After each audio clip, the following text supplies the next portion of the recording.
The clatter of dishes and the sour smell of spilled beer had become the soundtrack of my survival. I moved through the dim-lit chaos of Roselli's, a mid-tier Italian restaurant that tried desperately to look more expensive than it was, my arms aching from carrying trays that seemed to grow heavier with each passing hour. The burgundy uniform they made us wear was supposed to look elegant, but on me, it just highlighted how thin I'd gotten, how the fabric hung loose where it used to fit. My shift had started at 4, and it was now pushing 11.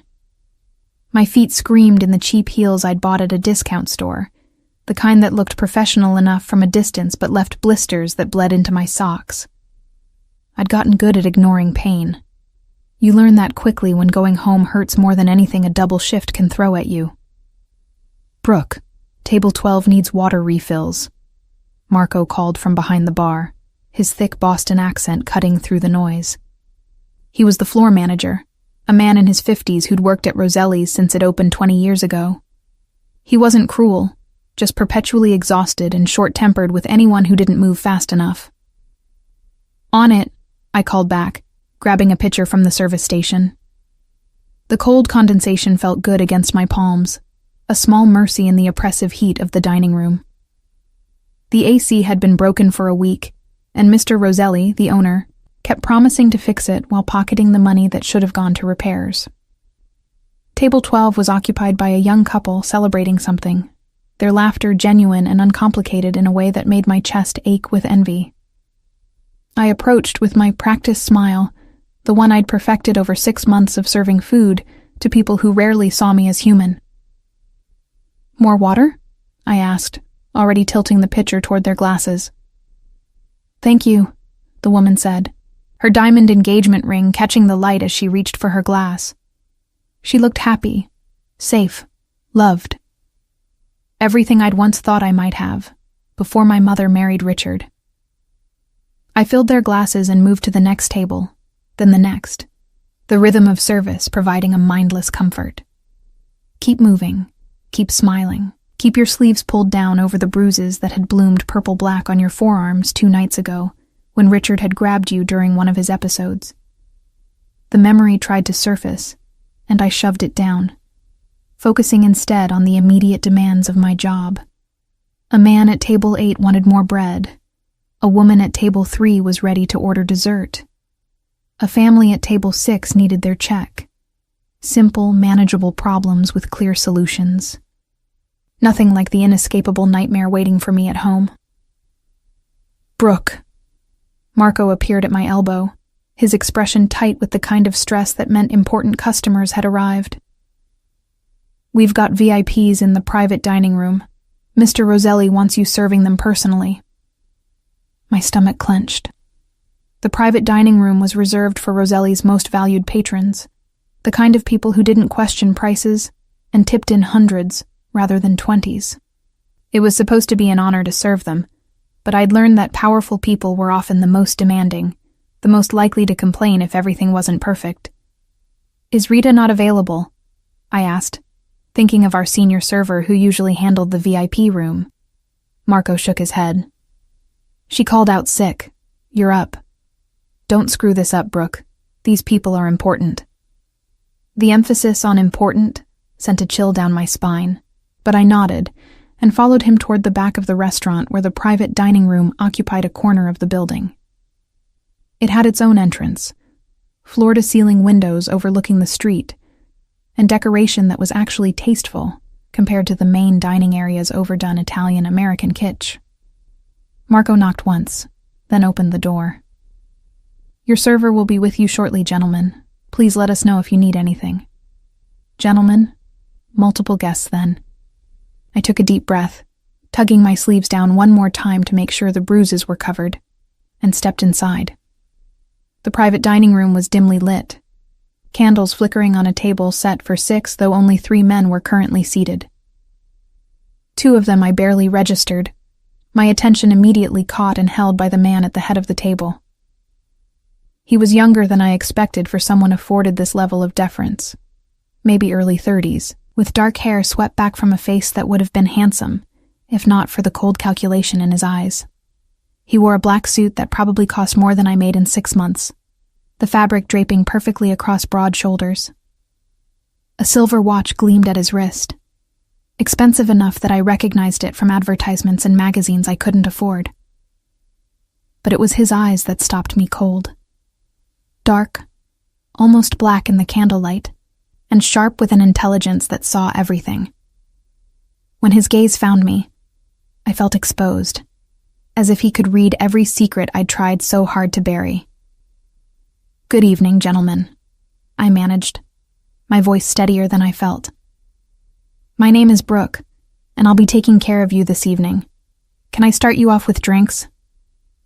The two men flanking him ordered whiskey, their voices blending together in my nervousness. But the man at the head of the table said nothing, just continued to study me with an intensity that made my skin prickle. "And for you, sir?" I prompted, meeting his gaze because not doing so would seem even stranger. "Water," he said, his voice low and controlled, the kind of voice accustomed to being obeyed. "Still, no ice."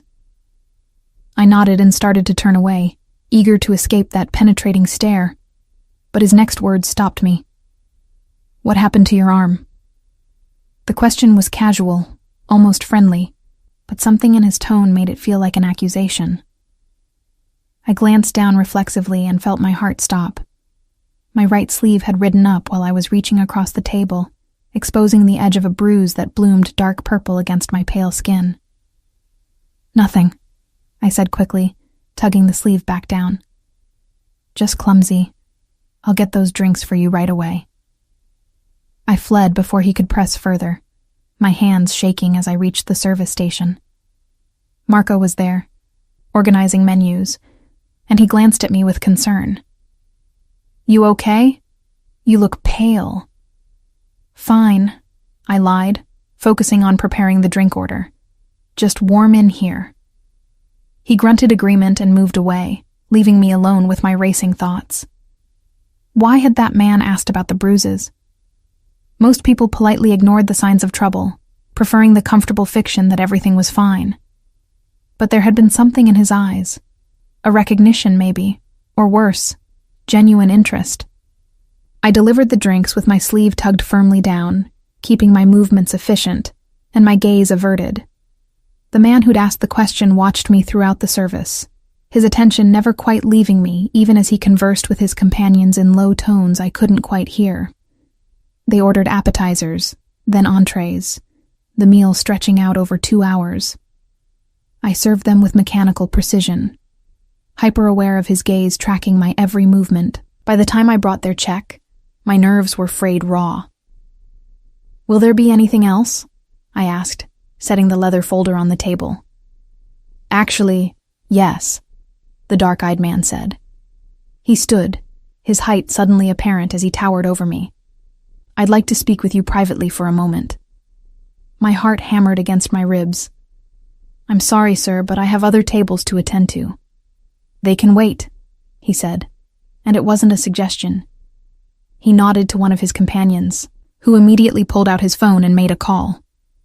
30 seconds later, Marco appeared in the doorway, his expression anxious.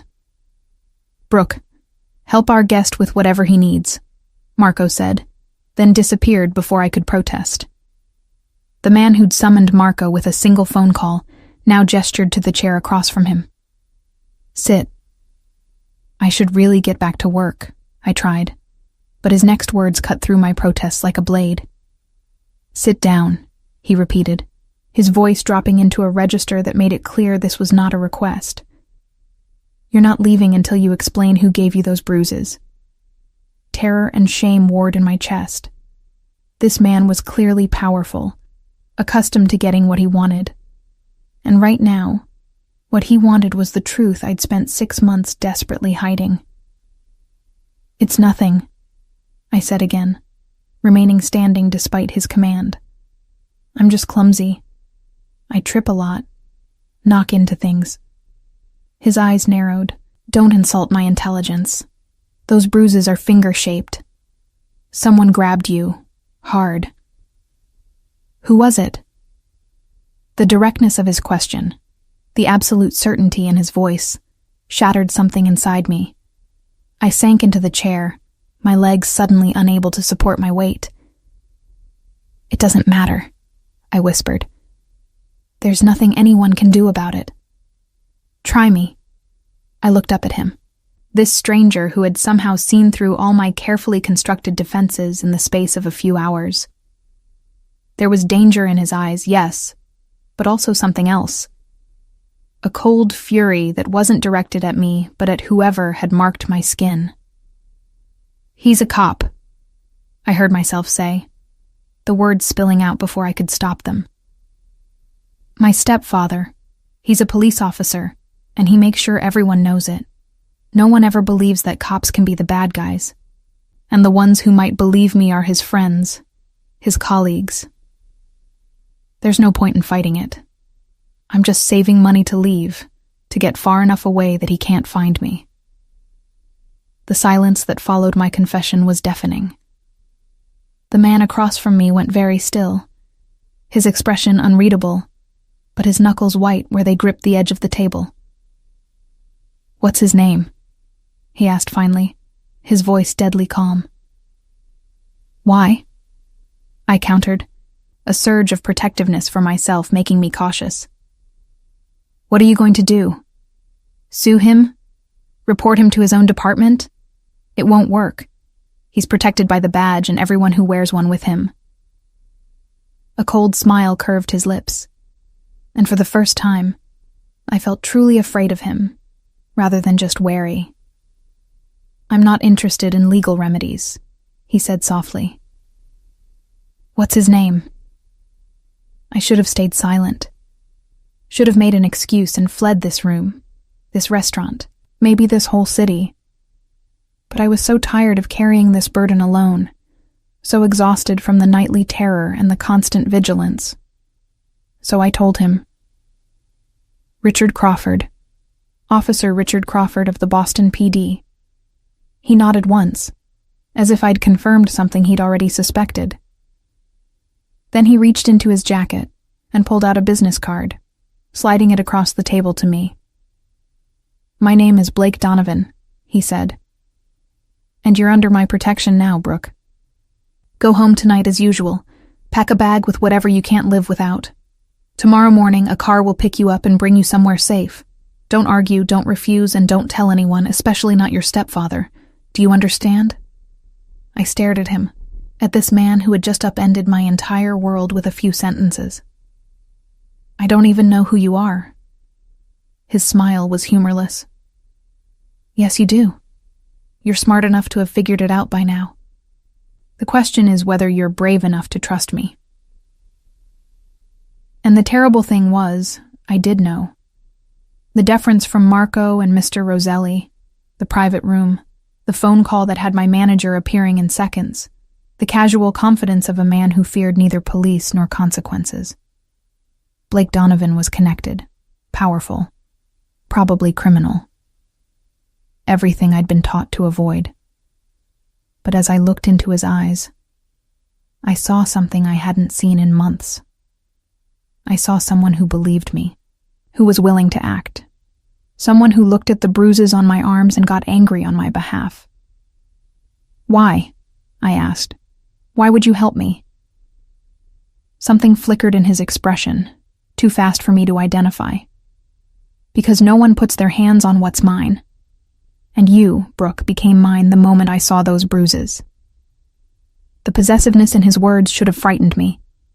But after months of being helpless, being claimed by someone with the power to actually protect me felt like salvation, even if it came wrapped in danger. "Tomorrow morning," I agreed, my voice barely audible. He nodded once, satisfied. Then he stood, his companions rising with him. He pulled out a money clip and laid several $100 bills on the table, far more than their meal had cost. "For your trouble," he said. "And Brooke? Lock your door tonight. The car will be there at 7. They left, and I was alone in the private dining room with the slowly cooling plates and the enormous tip. I picked up the bills with shaking hands, tucking them into my apron. Outside, through the window, I watched Blake Donovan climb into a black SUV that screamed money and power. What had I just agreed to? What had I set in motion? But as I touched the hidden bruises on my arms, I found I didn't care. For 6 months, I'd been trapped in a nightmare with no exit. Blake Donovan had just offered me a door. Whether it led to something better or something worse, at least it was different. At least someone had finally seen me, had finally cared enough to ask why I was hurting. Tomorrow morning, I told myself as I gathered the dishes and prepared to finish my shift. Tomorrow morning, everything changes. I just had to survive one more night. The apartment was dark when I got home at 1:30 in the morning, my tips heavy in my pocket, and Blake Donovan's business card burning like a brand against my skin where I'd tucked it into my bra. The building where we lived was in Dorchester, a neighborhood that had seen better days decades ago, and had been declining steadily ever since. Graffiti covered the brick walls, the security door hadn't locked properly in months, and the elevator was perpetually broken, forcing me to climb 4 flights of stairs on feet that felt like they'd been beaten with hammers. I paused outside our apartment door, listening. Silence. Richard's truck wasn't in its usual spot when I'd walked past, which meant he was still out. Probably at a bar with his cop buddies, drinking and telling stories about the people they'd hassled that day. He usually didn't come home until 3 or 4 on his nights out, which gave me a window of relative safety. The key turned in the lock with a soft click that sounded thunderous in the quiet hallway. I slipped inside, closing the door behind me and engaging both locks. Not that they'd stop him. He had keys after all. But the sound of the locks disengaging would give me warning if he came home earlier than expected. Our apartment was small and cluttered with the accumulated debris of my mother's attempts to make it a home before the cancer took her 8 months ago. Family photos lined the walls, frozen moments of happiness from before Richard's true nature had fully emerged. My mother smiling on their wedding day, unaware she was marrying a monster who'd waited just long enough to ensure she was legally bound to him before showing his real face. I moved through the living room like a ghost, years of practice making me silent. My bedroom was at the end of the short hallway, a space barely large enough for a twin bed and a small dresser. I closed the door behind me and turned on the small lamp beside my bed, the warm light illuminating the carefully maintained sanctuary I'd created. This was my safe space, my escape. I'd covered the walls with inspirational quotes printed from the internet, images of places I wanted to visit someday, anything to make the room feel like mine rather than just another cage in Richard's prison. A small bookshelf held my most precious possessions, the books I'd collected from thrift stores and library sales, each one a portal to somewhere better. I pulled my duffel bag from under the bed, the same one I'd packed and unpacked a dozen times over the past months, always chickening out at the last minute. Where would I go? How would I survive? The questions had always stopped me before, but now Blake Donovan's voice echoed in my memory. 7 in the morning. I packed quickly and efficiently, selecting only what I truly needed. 3 changes of clothes, comfortable and practical. My mother's jewelry box, small and worn but containing the few pieces that had belonged to my grandmother. The photo album I'd hidden from Richard, filled with pictures from before he'd entered our lives. My birth certificate and social security card, tucked in an envelope I kept taped to the back of my dresser. The money I'd been saving, nearly $2,000 in cash carefully hidden in a tampon box because Richard would never look there. The bag filled quickly, and I zipped it shut and slid it back under my bed. Tomorrow morning I'd grab it and go. Just a few more hours and I'd be free of this place, free of Richard's wandering hands and violent temper, free of the constant fear that had become my normal. I changed into the oversized t-shirt I slept in, washed my face in the tiny bathroom down the hall, and climbed into bed. Sleep should have been impossible with adrenaline singing through my veins, but exhaustion won out. I'd barely closed my eyes when sound jerked me awake. The front door slamming. Heavy footsteps in the living room. Richard was home, and he was drunk. I could tell by the way he moved. The deliberate heaviness of each step meant to announce his presence. to remind me that he owned this space and everything in it. I lay perfectly still, barely breathing, praying he'd go straight to his room. Sometimes he did. Sometimes the alcohol made him tired rather than mean. But tonight wasn't one of those nights. My bedroom door swung open without a knock, light from the hallway spilling across my bed. Richard stood in the doorway, his police uniform still on but disheveled, his service weapon visible at his hip. He'd gained weight since marrying my mother, his face flushed red from drink and his eyes slightly unfocused. "You're home," he slurred, leaning against the doorframe. "Good girl." I sat up, pulling the blanket higher around me. "It's late, Richard. I have to be up early for work." His eyes narrowed at my use of his first name. He preferred when I called him Dad, a term I'd refused since the first time he'd touched me inappropriately 6 months ago, 2 months after my mother died. "Come have a drink with your old man," he said, the request spoken in a tone that made it a command. "Haven't seen you much lately. You're always working." "I'm tired," I tried, knowing it was futile. "Maybe tomorrow." His expression darkened. "I said now, Brooke. Don't make me ask twice." I knew that tone. Knew what happened when I refused him. My arms still ached from the last time I'd tried to resist his demands.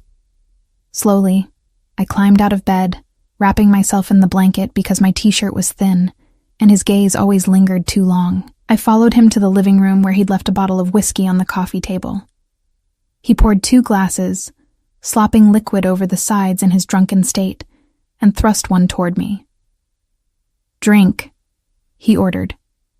I took the glass but didn't drink, just held it while he settled onto the couch and patted the cushion beside him. "Sit here. Keep me company." I remained standing. "Richard, I really need to sleep." His hand shot out faster than I expected, grabbing my wrist with bruising force. I said sit. He pulled me down onto the couch beside him, his grip never loosening. The blanket fell away, leaving me in just the thin t-shirt. His eyes traveled over me in a way that made my skin crawl. "You've been distant lately," he said, his free hand reaching to touch my hair. "Ever since your mother died. I know you're grieving, but I'm here for you, baby. I can make you feel better."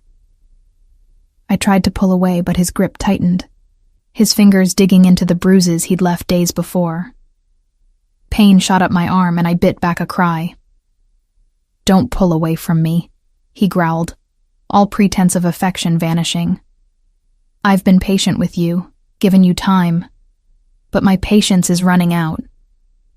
His hand moved from my hair to my face, thumb stroking my cheek in a mockery of tenderness. "You look so much like your mother. Beautiful, soft. She knew how to make a man happy. It's time you learned." Terror flooded through me. This was it. The moment I'd been dreading. The inevitable conclusion to months of escalating harassment. He was going to force himself on me, here in the living room, and there was nothing I could do to stop him. He was bigger, stronger, armed, and protected by a system that would never believe his stepdaughter over a decorated police officer. His hand moved lower, fingers catching the hem of my shirt, and something inside me snapped. I threw the glass of whiskey in his face. He recoiled, sputtering, and his grip loosened just enough. I jerked free and ran, not to my bedroom, which had no lock, but to the bathroom. I slammed the door and engaged the cheap lock just as his weight hit the other side. "Open this door," he roared, pounding on the wood. "Open it right now, you little bitch." I backed away, my hands shaking so badly I could barely turn on my phone. Who could I call? The police were his brothers in arms. My mother's family had disowned her for marrying Richard. I had no friends close enough to involve in this nightmare. Blake Donovan's business card fell from where I'd tucked it in my bra. I picked it up with trembling fingers, staring at the number printed in embossed black ink. "I'm going to count to 3, Richard shouted. If this door isn't open, I'm breaking it down. 1. I dialed the number. 2. It rang once, twice, 3 times. He wasn't going to answer. It was almost 2 in the morning, and I was about to die in a bathroom at the hands of a drunk cop who'd make it look like an accident. 3. Richard's shoulder hit the door. The frame cracked but held. The phone clicked. Yes. Blake Donovan's voice, alert despite the hour, as if he'd been waiting for this call. "It's Brooke," I gasped out. "He's trying to break down the door. I don't know what to do." Another impact. The door frame splintered. "Address?" Blake demanded, sharp and focused. I rattled it off, my voice breaking on the apartment number. "Lock yourself in and don't come out until you hear my voice. 10 minutes. The call ended. Richard hit the door again, and this time the lock gave way, the door swinging open to reveal him standing there, his face purple with rage. "Who were you calling?" he snarled, reaching for me. I screamed, a raw sound of pure terror, and he grabbed me, dragging me out of the bathroom. I fought, scratching at his hands, kicking at his legs, but he was so much stronger. He threw me against the wall, and I felt something in my ribs crack, pain stealing my breath. "You don't get to tell me no," he hissed, his hand wrapping around my throat. "I own you. This apartment, the food you eat, the clothes you wear, all of it comes from me. You owe me, and tonight you're going to pay." Black spots danced at the edges of my vision as his grip tightened. This was it. He was going to kill me. 10 minutes, Blake had said. But I didn't have 10 minutes. I had seconds. The front door exploded inward. Richard spun, releasing my throat, his hand going for his service weapon. But he wasn't fast enough. Men in black poured into the apartment, moving with military precision. One of them grabbed Richard's wrist before he could draw his gun, twisting it behind his back with brutal efficiency. Another kicked his legs out from under him, sending him crashing to the floor. And then, Blake Donovan stepped through the broken doorway, dressed in dark clothes, his expression colder than death. His eyes found me, took in my position against the wall, the marks on my throat, the way I was clutching my ribs. Something terrible flashed in his gaze. He crossed to me in 3 long strides. "Can you walk?" I nodded, not trusting my voice. "Then let's go." He draped his jacket around my shoulders, covering me, and guided me toward the door with a hand at the small of my back. "You can't do this!" Richard shouted from where he was pinned to the floor. "I'm a police officer. You're all going to jail." Blake paused, looking back at him. "You put your hands on her," he said, his voice terrifyingly calm. "That was your last mistake, Officer Crawford. She's my daughter. I can discipline her however I want." "Stepdaughter," Blake corrected. "And you're not disciplining anyone ever again." He nodded to one of his men who pulled something from his pocket. A syringe. Richard's eyes widened as he realized what was about to happen. "No, wait. We can talk about this. We can—" The needle slid into his neck. His words slurred and stopped. Within seconds, his body went limp. "Take him to the warehouse," Blake ordered. "I'll deal with him later." His men nodded and began dragging Richard's unconscious form toward the door. Blake turned back to me. "Get your bag." I stumbled to my bedroom, grabbed the duffel from under my bed, and returned to find Blake waiting. He took the bag from me, slinging it over his shoulder, then scooped me up in his arms as if I weighed nothing. "I can walk," I protested weakly. "You're hurt," he said, "and I don't have time to argue." He carried me down the 4 flights of stairs, his men flanking us like an honor guard. Outside, a black SUV idled at the curb, the same one I'd seen him leave the restaurant in.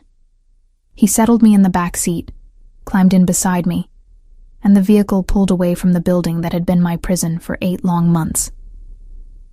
I watched through the rear window as the apartment building disappeared into the night. Richard was gone. My old life was gone. Everything I'd known was gone. "Where are we going?" I asked, my voice hoarse from where Richard had choked me. Blake's hand found mine in the darkness, his grip gentle but firm. "Somewhere safe," he said. "Somewhere he'll never find you." "But he's a cop," I whispered. "He has resources, connections." "Not anymore," Blake cut in, his voice carrying a finality that sent shivers down my spine. "By morning, Officer Richard Crawford will have disappeared. No badge, no gun, no power. Just a man who made the fatal mistake of touching something that belongs to me." I should have been horrified by the implication. Should have demanded he let me out, insisted I could handle this legally. But as I sat there, safe in the back of his vehicle with his jacket warm around my shoulders, all I felt was relief. Richard was gone. And Blake Donovan, this dangerous man I barely knew, had saved me. Whatever came next, I told myself, had to be better than what I'd escaped. I just hoped I was right. The SUV carried us through Boston's sleeping streets, leaving behind the familiar decay of Dorchester for neighborhoods I'd only seen in photographs. Tree-lined avenues with historic brownstones gave way to waterfront properties where old money hid behind iron gates and manicured hedges. I watched the transformation through the tinted windows, each mile taking me further from everything I'd known, deeper into a world I'd never imagined entering. My ribs ached with every breath, a sharp reminder of Richard's final violence. I pressed my hand against the spot where he'd thrown me into the wall, feeling the tender swelling beneath my borrowed jacket. Blake noticed the gesture, his jaw tightening almost imperceptibly. "We're almost there," he said, his voice low and controlled. "I have a doctor waiting." "I don't need a doctor," I started, but his look silenced me. "You have bruises on your throat, and you're holding your ribs like they're broken. You need a doctor." The authority in his tone left no room for argument, and truthfully, I was too exhausted to fight. The adrenaline that had sustained me through Richard's attack and the chaotic rescue was draining away, leaving me hollow and shaking. We turned through an ornate gate that opened automatically, proceeding up a long driveway flanked by ancient oak trees. The house that emerged from the darkness took my breath away. It wasn't a house at all, but a mansion, 3 stories of classic New England architecture, with warm lights glowing in several windows despite the late hour. "You live here?" I asked, unable to keep the awe from my voice. "When I'm in Boston," Blake replied, already opening his door. "I have properties elsewhere, but this is home." He came around to my side and helped me out, his hand steady at my elbow. My legs felt unsteady, whether from shock or exhaustion I couldn't tell.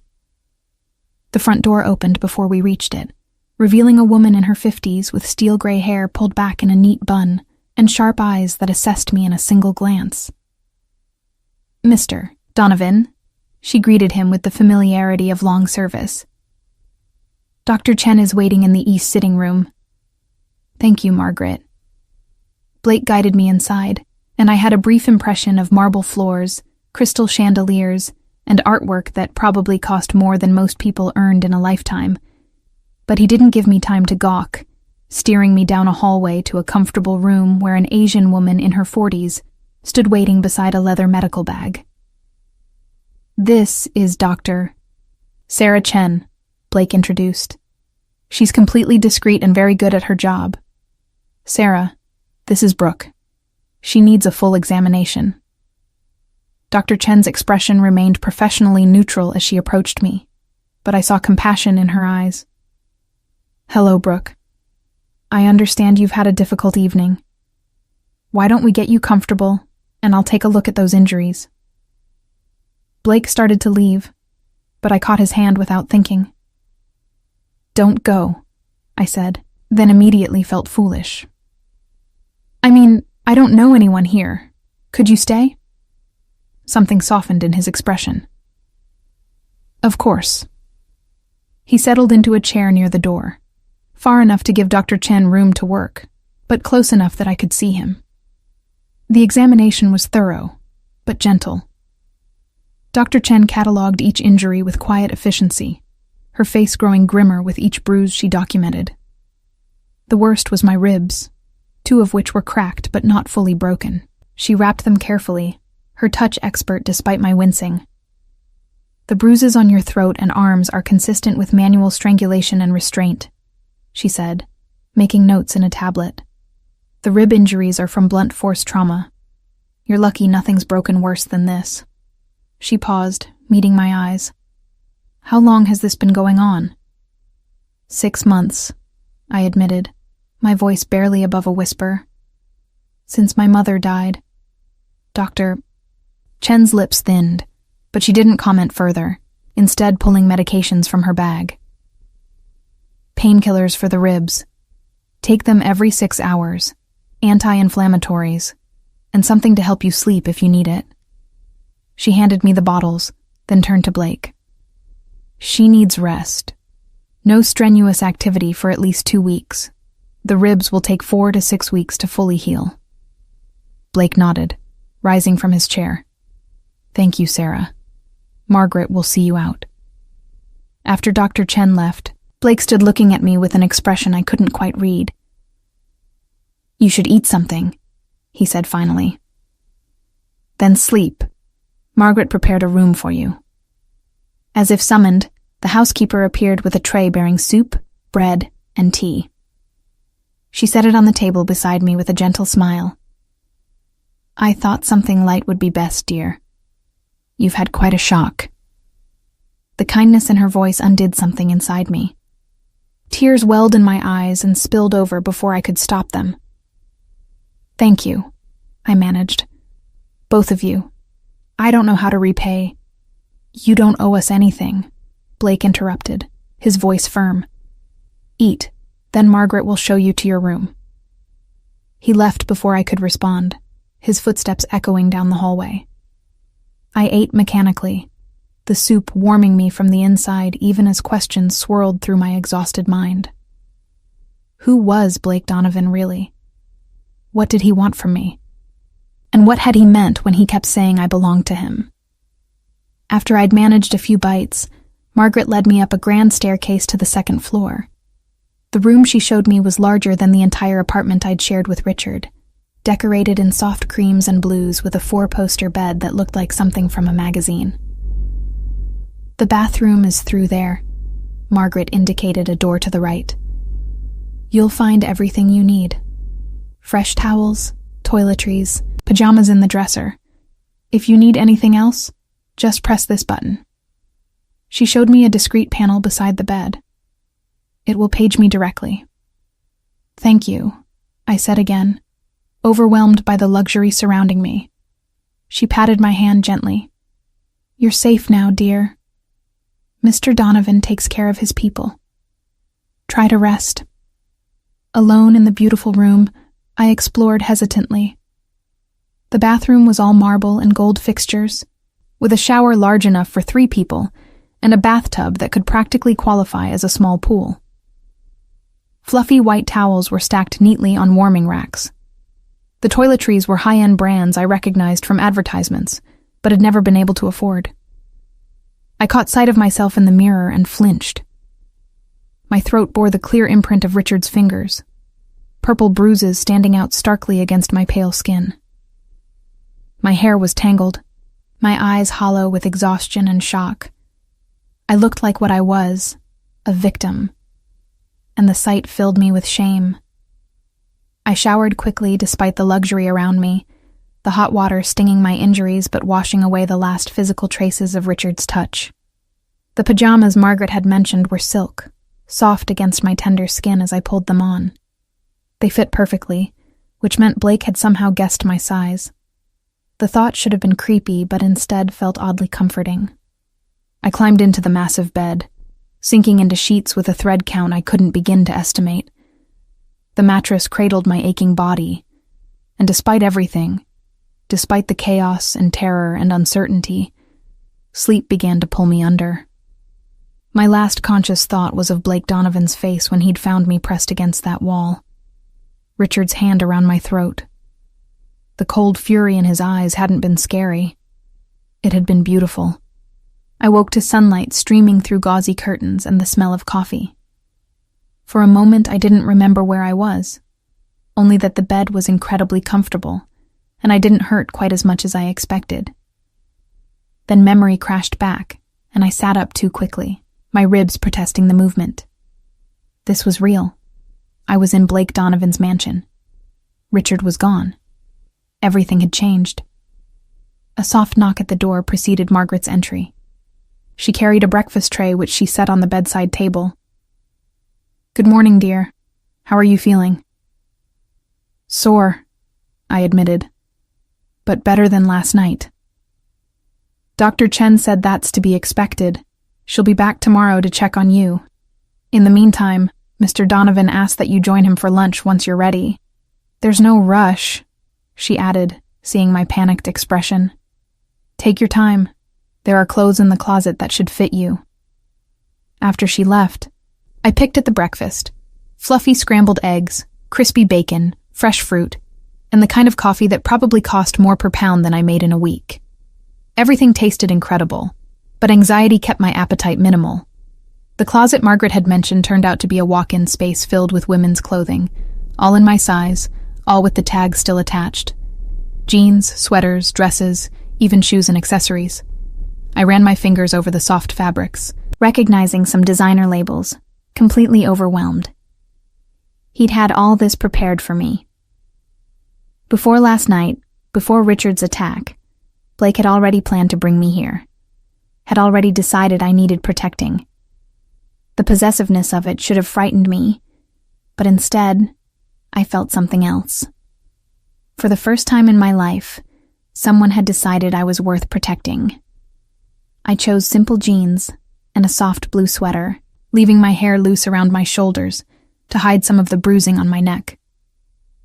The painkillers Dr. Chen had prescribed were helping, dulling the worst of the ache in my ribs. When I emerged from my room, I found Margaret waiting to guide me through the maze of hallways. The house was even more impressive in daylight. All hardwood floors and expensive rugs, artwork and antiques that spoke of old money and careful curation. We passed several people. A man polishing silver in what looked like a formal dining room. A woman arranging flowers in a crystal vase. All of whom nodded respectfully, but didn't speak. Margaret led me to a sun-drenched conservatory at the back of the house, where Blake sat at a small table set for two. He stood when I entered, his dark eyes taking in every detail of my appearance. "You look better," he said, gesturing to the chair across from him. "Sit. Are you hungry?" "Not really," I admitted, taking the offered seat. Margaret brought breakfast. "You need to eat anyway," he said. "You're too thin." It wasn't said unkindly, just stated as fact, and I found I couldn't argue. I had lost weight over the past months, stress and fear killing my appetite more effectively than any diet. A young man appeared with plates of food: grilled chicken salad, crusty bread, fruit. Blake waited until we were alone again before speaking. "We need to discuss your situation," he began, his tone businesslike. "Richard Crawford is no longer a threat to you. He won't be returning to his position with the Boston PD.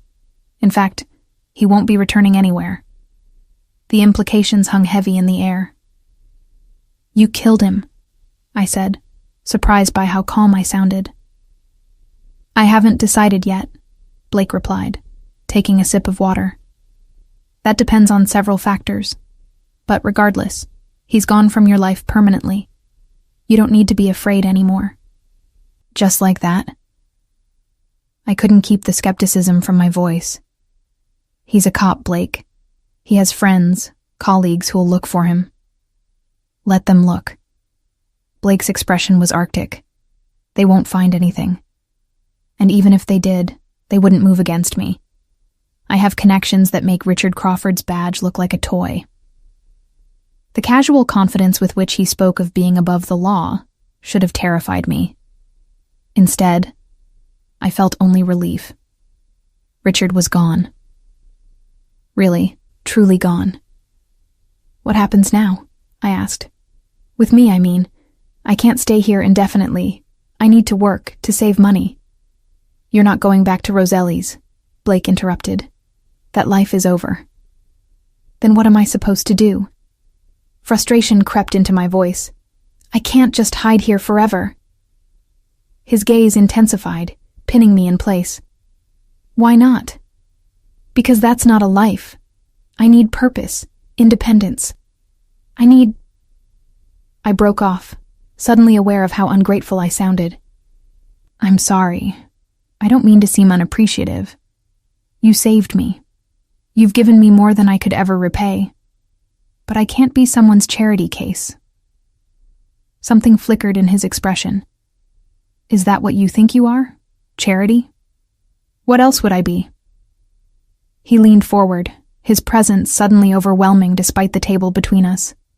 Mine, he said, the word carrying absolute conviction. From the moment I saw those bruises, you became mine to protect. That's not charity. Brooke, that's ownership. My breath caught. You can't own a person. Can I? His smile was dark. Richard thought he owned you. He was wrong. But I'm not wrong. The difference is that I'll actually take care of what's mine. I should have run. Should have demanded he let me leave, insisted I could take care of myself. But the truth was, I couldn't. I had no money beyond the $2,000 in my bag, no place to go, no one to turn to. And Richard's hands around my throat were still too fresh a memory to pretend I was safe on my own. I don't understand, I whispered. Why me? You don't even know me. Blake stood, circling the table to crouch beside my chair. His hand came up to touch my face, gentle despite the calluses I could feel on his palm. I know you work yourself to exhaustion to save money for an escape you were too afraid to attempt. I know you're smart enough to hide your savings where your stepfather wouldn't find them. I know you're strong enough to survive 6 months of hell without breaking. His thumb traced my cheekbone. And I know that no one will ever hurt you again. Because I'm yours, I said, testing the word. Because you're mine, he confirmed. I looked into his dark eyes and saw the truth there. This wasn't a rescue fantasy or temporary shelter. Blake Donovan had claimed me as thoroughly as Richard had tried to, but where Richard had inspired only terror, Blake inspired something far more dangerous. Trust. Okay, I heard myself say. Then what do we do now? His smile was satisfied. Now, we let the world think Brooke Reynolds disappeared along with her stepfather. You stay here, under my protection, while I handle the details.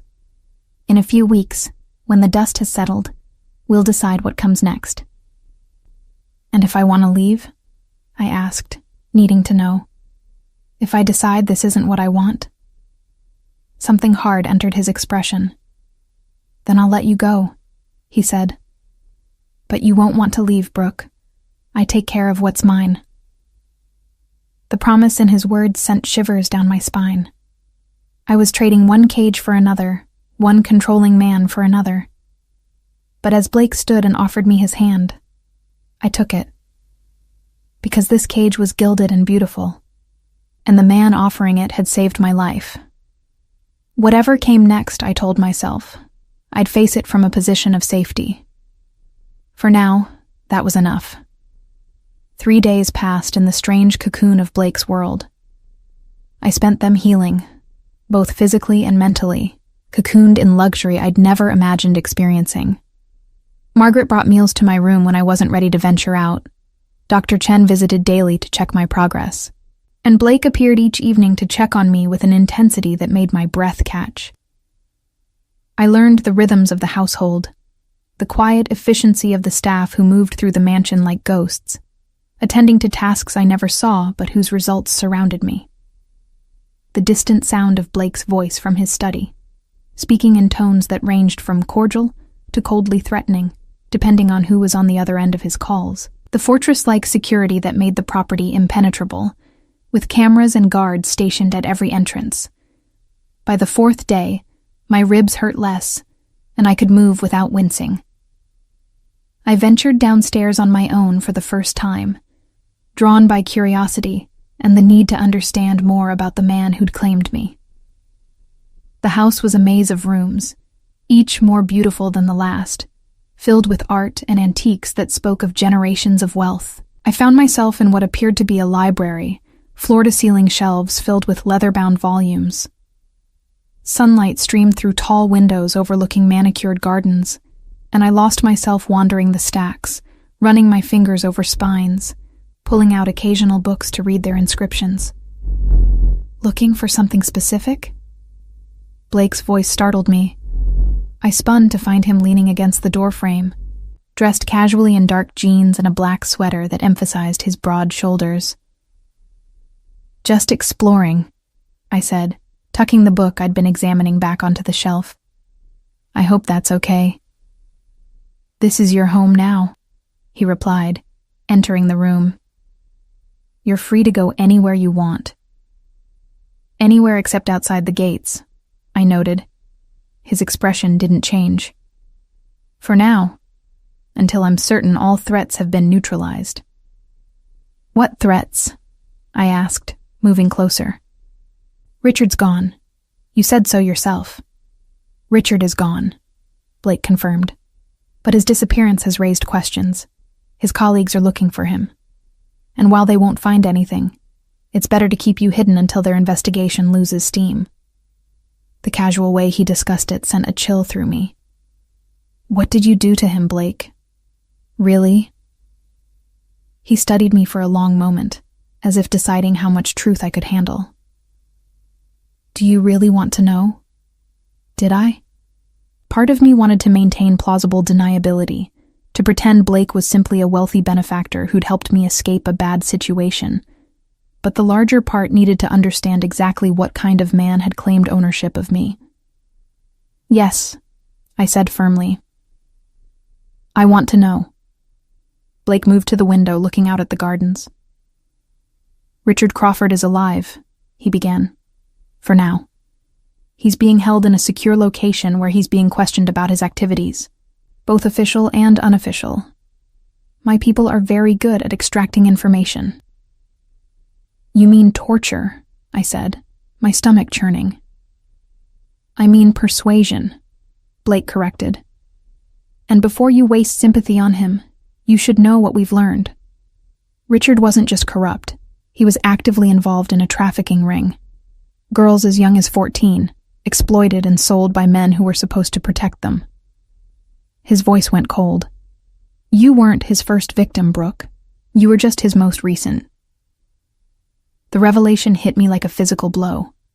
I'd known Richard was a monster. But this? "How many?" I whispered. "At least 6 that we've confirmed. Maybe more. He had a partner on the force helping him identify vulnerable girls, foster kids, runaways, anyone who wouldn't be missed." Blake turned to face me. "So no, I don't feel any guilt about what's happening to him. He deserves far worse than what he's getting." I sank into a nearby chair, trying to process it all. Richard hadn't just been a predator. He'd been part of something larger, more evil than I'd imagined. What will happen to him, eventually? "He'll disappear," Blake said simply. "Completely. No body, no trace. His colleagues will eventually write him off as having taken a bribe and run. It happens more often than you'd think." "And his partner, the other cop, also being dealt with." Blake's tone suggested I shouldn't ask for more details. I sat in silence, absorbing it all. I should have been horrified. Should have been planning my escape from this man who so casually discussed murder and torture. But all I felt was a grim satisfaction that Richard would face justice, even if it wasn't the legal kind. "You think I'm a monster," Blake said, interpreting my silence. "No," I replied honestly. "I think you're dangerous, But I don't think you're a monster. Monsters hurt innocent people. You only hurt those who deserve it. Something shifted in his expression. Most people can't make that distinction. I'm not most people. I stood, moving closer to him. You saved my life, Blake. Whatever else you are, you're the only person who cared enough to help me when I had nowhere else to turn. He reached out, his hand cupping my face with surprising gentleness. You still don't understand, do you? I didn't help you out of altruism or kindness. I helped you because from the moment I saw those bruises, you were mine. What's mine, I protect. What threatens what's mine, I destroy. Then what am I to you? I asked, my heart racing. Really? A pet? A project? Something you own? All of that, he said. And more. You're under my protection, which means you're part of my world now. Everything I have, everything I control, stands between you and anyone who might harm you. But what do you want from me in return? His thumb traced my lower lip, the gesture intimate and possessive. Your trust, your honesty, your presence. He paused. Eventually, perhaps more. But I'm a patient man, Brooke. I can wait. The implication sent heat coursing through me. This was attraction I was feeling, dangerous and complicated, but undeniable. Blake Donovan was a criminal, probably a killer, definitely someone I should fear. But when he touched me like this, when he looked at me like I was precious, all I felt was safe. I should be afraid of you, I whispered. But you're not. It wasn't a question. No. Should I be? His smile was dark. That depends. Do you plan to betray me? To run away? To tell anyone what you've learned? No, I said honestly. I have nowhere to run, no one to tell, and no desire to do either. Then you have nothing to fear from me. His hand dropped away, and he stepped back, putting distance between us. I have business to attend to today. Margaret will bring you lunch.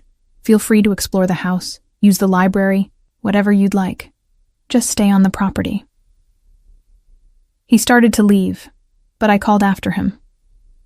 Blake, thank you for telling me the truth about Richard, for trusting me with it. He looked back, something almost like vulnerability flickering in his dark eyes. Trust goes both ways, Brooke. Don't make me regret giving you mine. After he left, I sank back into the chair, my mind spinning. I was living in a mansion with a man who tortured and killed people he deemed deserving. I was complicit now in Richard's disappearance, in whatever Blake was doing to him and his partner. I should have been planning my escape, should have been looking for a way out of this beautiful cage.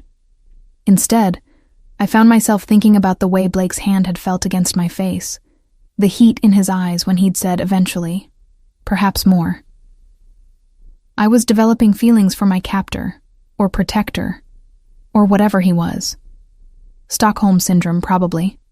Or maybe just the natural result of being treated with care after months of abuse. I spent the rest of the day in the library, but the books couldn't hold my attention. My thoughts kept drifting back to Blake, to the dangerous world I'd stumbled into, to the future that stretched before me full of uncertainty and possibility. That evening, when Blake came to my room to check on me as he had every night, I made a decision. I want to know more, I said, before he could ask how I was feeling. About your world, your business, what you actually do. If I'm going to be part of this, I need to understand it. He studied me carefully. Most people prefer willful ignorance. It's safer. I'm not most people. I repeated my words from earlier. And I'm already in this, Blake. Knowing the details can't make me more complicit than I already am. After a long moment, he nodded. All right. Tomorrow, I'll show you exactly what being mine means. The promise in his words was both thrilling and terrifying. Tomorrow, I'd cross another line, step further into Blake's world, There would be no going back. But as I lay in bed that night, safe and comfortable in a way I'd never been at Richard's apartment, I realized I didn't want to go back. The girl who'd served drinks at Roselli's was gone, erased the moment Blake Donovan had noticed her bruises and decided she was his to protect. Whatever came next, whoever I was becoming, it would be on my own terms, or at least on terms I'd chosen to accept. And maybe, I thought as sleep claimed me, that was its own kind of freedom. Blake kept his word. The next morning, after breakfast, he led me to his study, a room I'd glimpsed but never entered. It was masculine and imposing, all dark wood and leather, with floor-to-ceiling windows overlooking the grounds. A massive desk dominated the space, its surface covered with monitors, folders, and a laptop that probably cost more than a car. "Sit," he instructed, gesturing to a leather chair across from his desk. I obeyed, watching as he settled into his own chair, with the easy confidence of a king on his throne. "What I'm about to tell you stays between us," he began, his dark eyes intense. "Not just because it's illegal, but because knowledge is dangerous. Understanding my world makes you a target for my enemies. Are you sure you want this?" I thought of Richard, of the months of helplessness and fear. I'd rather know what I'm facing than be kept in the dark. Ignorance didn't protect me before. Blake nodded, seeming satisfied with my answer. "My family has been in Boston for 4 generations. We started in shipping, moved into real estate, expanded into various industries. On paper, I'm a legitimate businessman with interests in construction, hospitality, and import-export. That part is true. What's also true is that those businesses provide cover for other operations." "What kind of operations?" I asked, leaning forward. "The kind that serve needs the legal system pretends don't exist," he replied.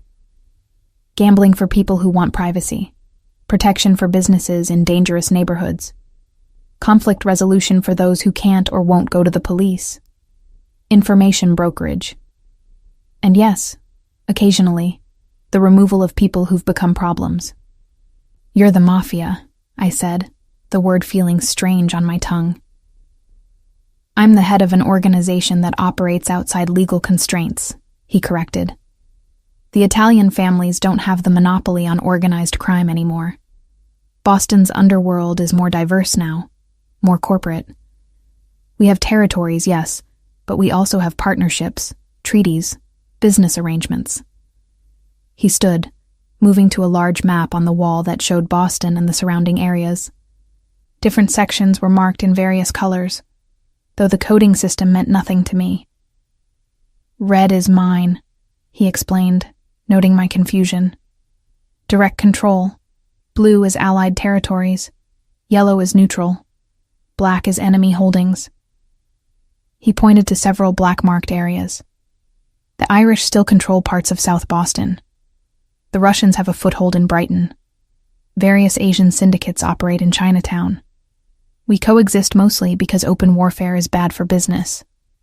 "And Richard?" I asked. "How does a cop fit into this?" Blake's expression darkened.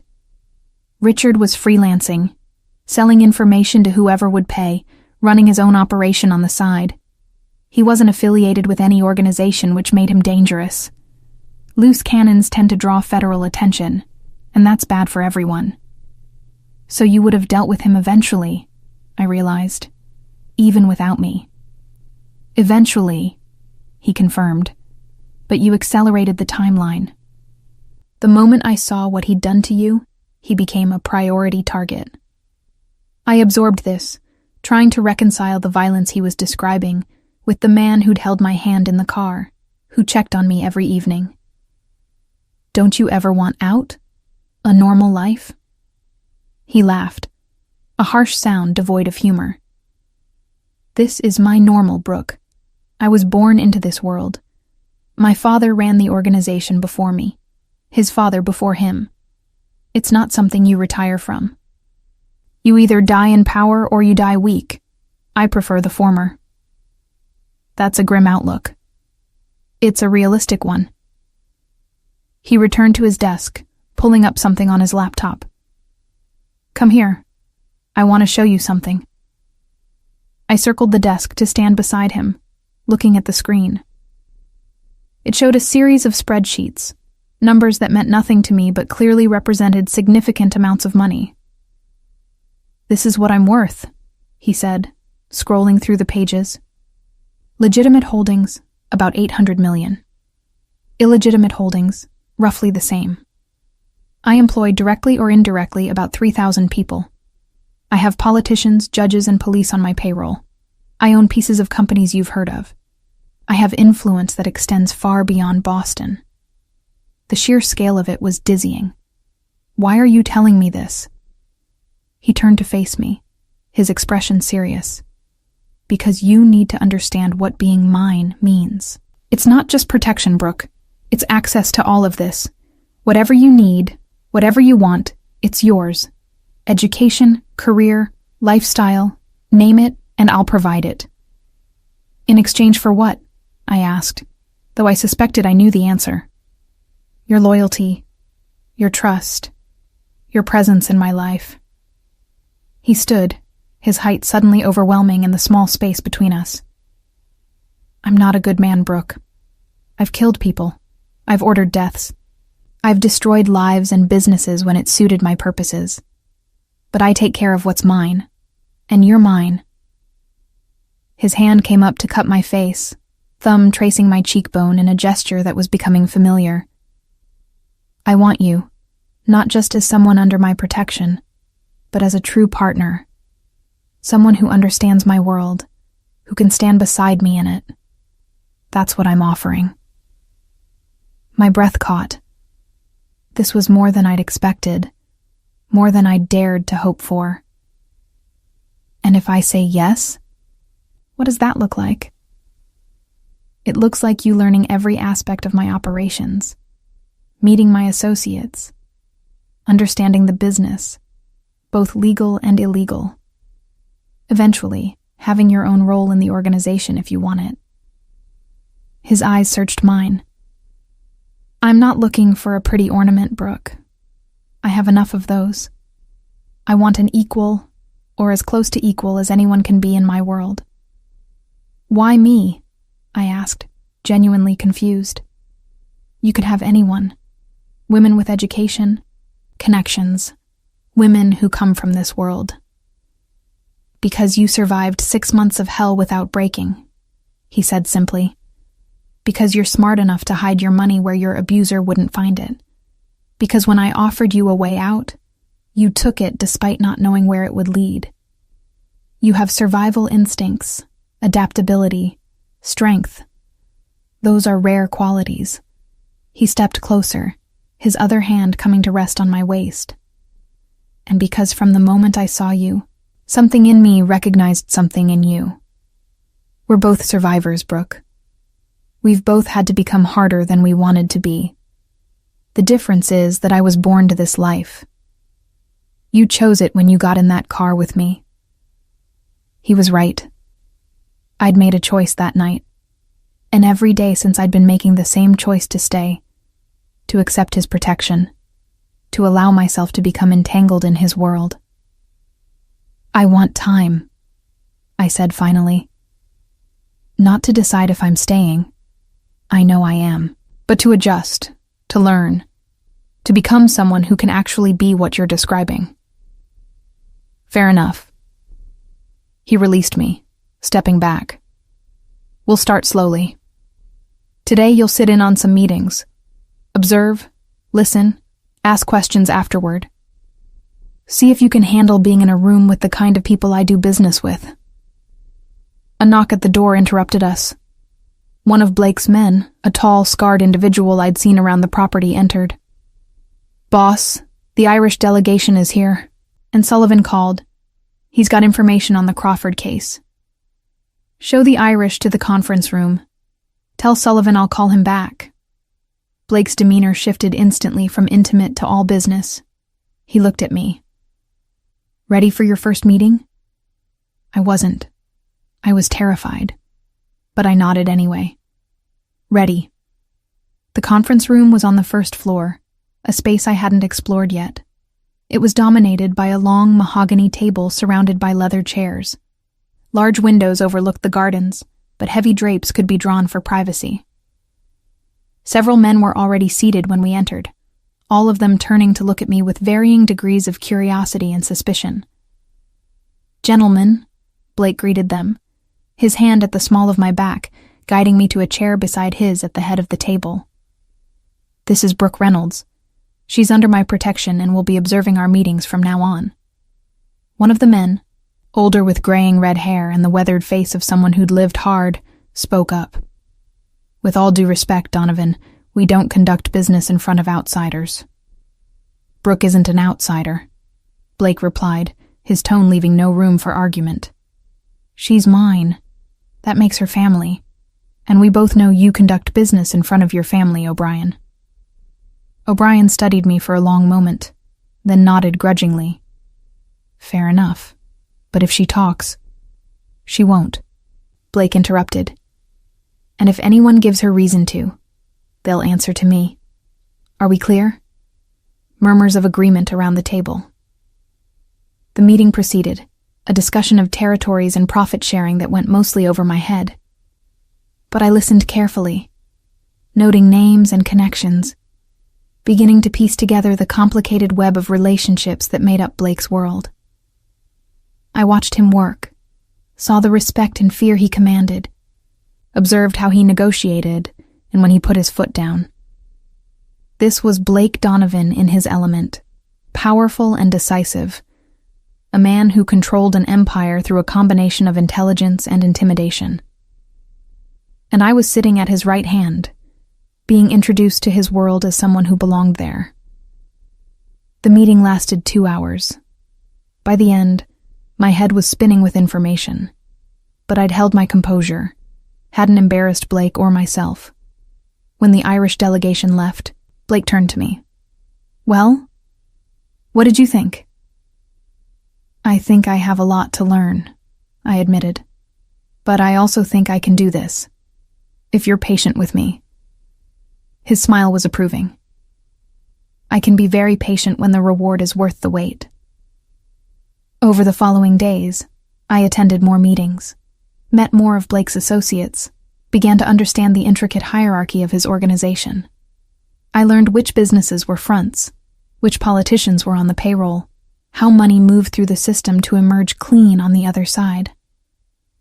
I learned about Blake too, his habits, his preferences, the way he thought. He was ruthless in business, but fair.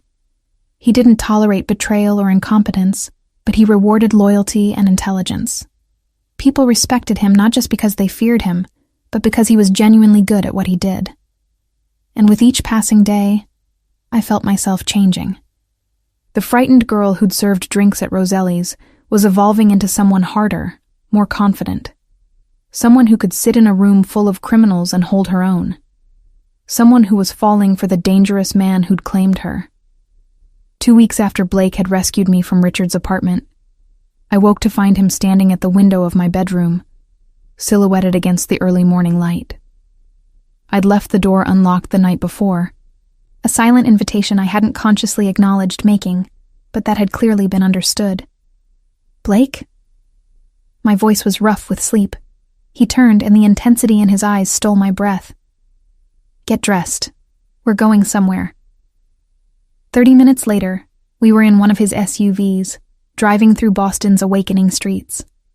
He wouldn't tell me where we were going, just that I needed to see something. We ended up at a warehouse in a part of the city I'd never visited, industrial and isolated. Blake's men were waiting inside. And so was Richard. My stepfather was chained to a chair in the center of the empty space, his face swollen and bruised, his expensive suit torn and stained. When he saw me, something like hope flickered in his eyes. "Brooke," he rasped. "Thank God. Tell them there's been a mistake. Tell them—" "Shut up," Blake ordered, his voice cold. He turned to me. "I wanted you to see him, to understand that he's truly helpless. that he can never hurt you again. I approached slowly, staring at the man who'd made my life hell. Richard looked diminished somehow, all his power and authority stripped away. Without his badge and his friends, he was just a pathetic man who preyed on those weaker than himself. "Did you know?" I asked, my voice steadier than I felt. "About the trafficking ring? About the other girls?" Richard's eyes widened. "I don't know what he told you, but don't lie to her," Blake interrupted. "We have proof. Names, dates, locations. We've already recovered 2 girls who were in your pipeline. They've corroborated everything." The blood drained from Richard's face. He looked at me beseechingly. "Brooke, please. You have to understand. It wasn't personal. It was just business. Those girls, they were nobody. They wouldn't be missed." I slapped him, hard. The crack of my palm against his face echoed in the warehouse. "I was nobody too," I said, my voice shaking with rage. "I was just your stepdaughter who you thought you could use and abuse because no one would care. But someone did care, Richard. Someone saw what you did to me and decided you needed to pay." Blake's hand came to rest on my shoulder, grounding me. "What do you want me to do with him?" he asked quietly. "He's yours to judge, Brooke. Whatever you decide, I'll make it happen." I looked at Richard, at this monster who'd tormented me, who'd destroyed other girls' lives.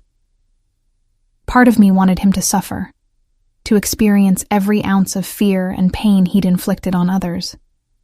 But the larger part just wanted him gone, erased from the world as thoroughly as Blake had erased him from my life. "Make him disappear," I said finally. "Completely.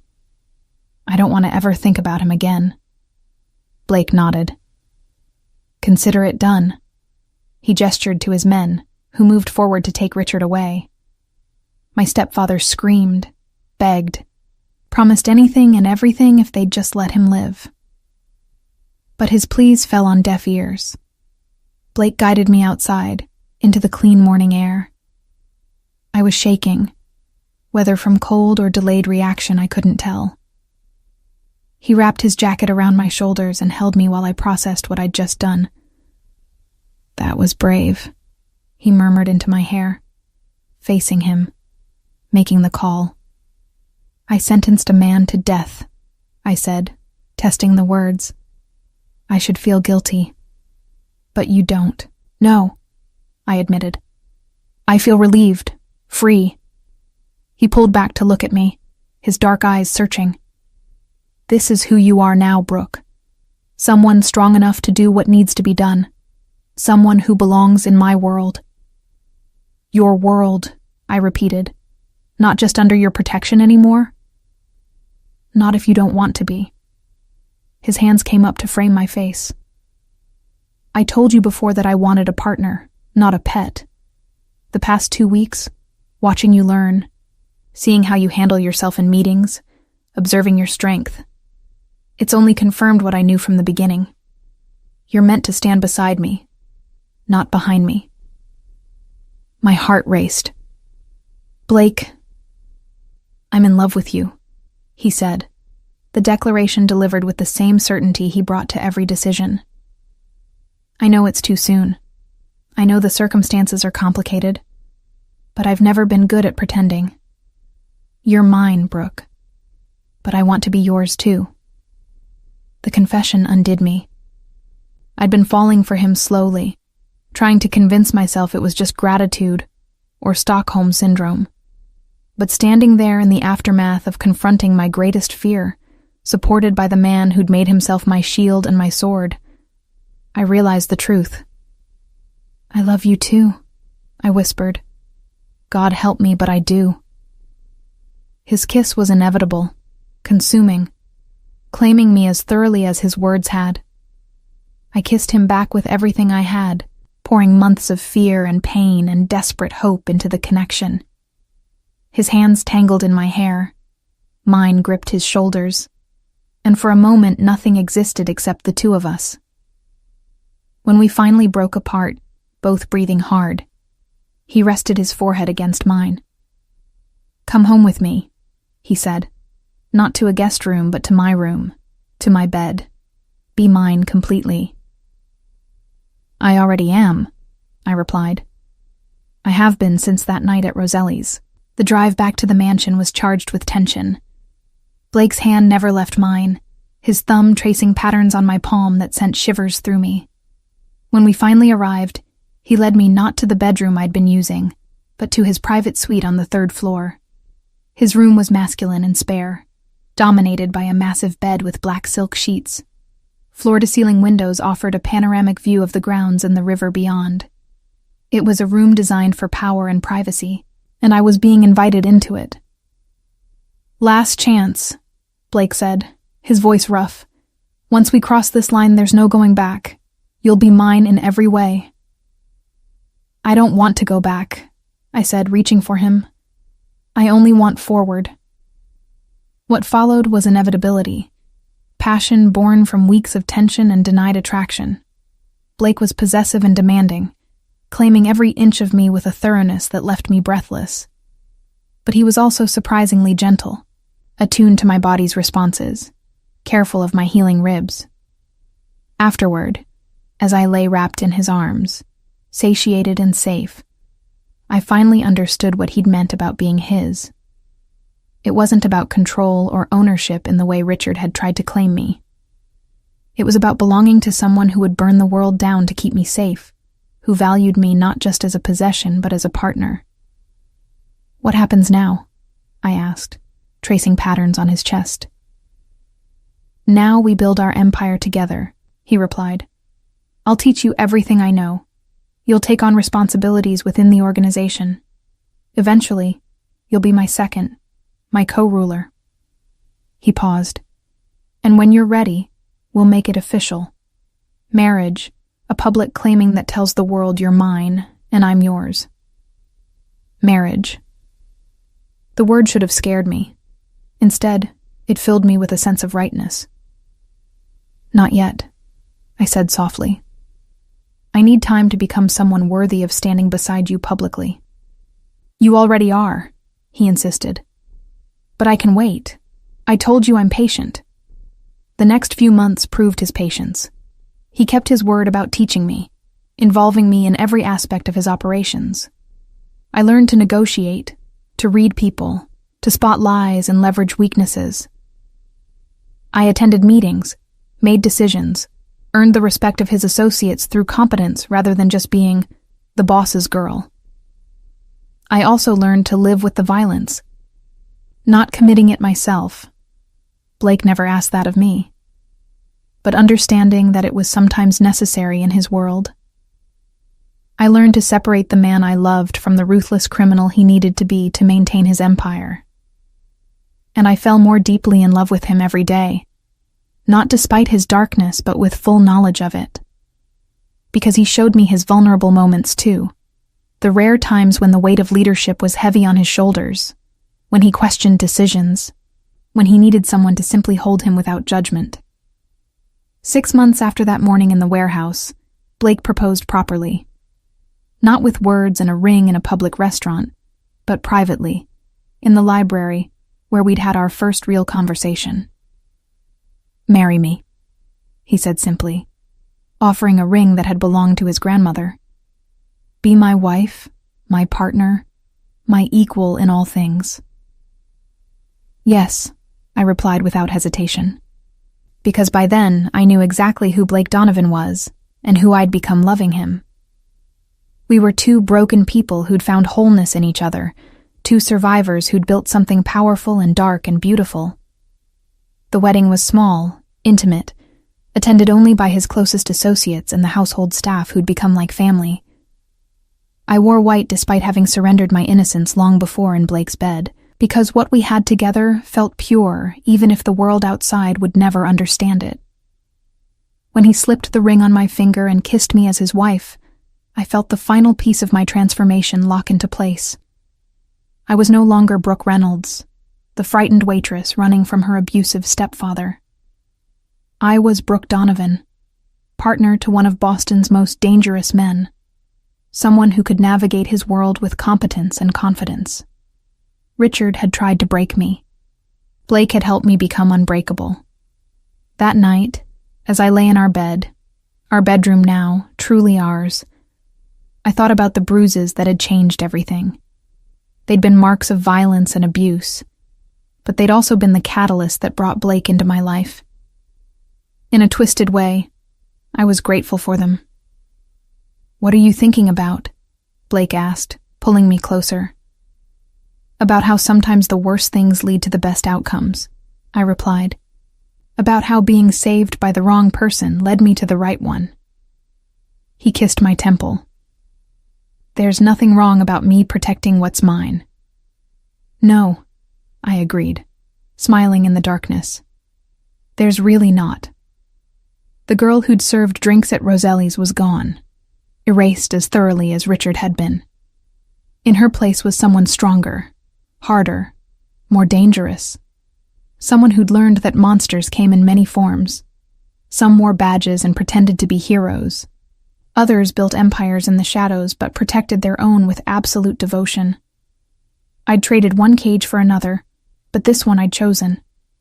This one was gilded not just with wealth, but with genuine care, with partnership, with love that was probably toxic by anyone's standards except our own. And I'd never been happier. Outside our windows, Boston slept, unaware of the dangerous woman I'd become, unaware of the empire Blake and I would build together. We had each other, we had power, and we had a future that stretched before us, full of dark possibilities. Richard was gone, disappeared without a trace. The other girls he'd trafficked had been recovered and helped. His partner on the force had met a similar fate. The world was, in its own complicated way, a slightly better place. And I was exactly where I belonged, in the arms of a monster who'd saved me from another monster, who'd seen me at my weakest and decided I was worth protecting, worth keeping, worth loving. "I love you," I whispered into the darkness. "I know," Blake replied, his arms tightening around me. "You're mine. You've always been mine." And I was. Completely, irrevocably, dangerously his. And he was mine.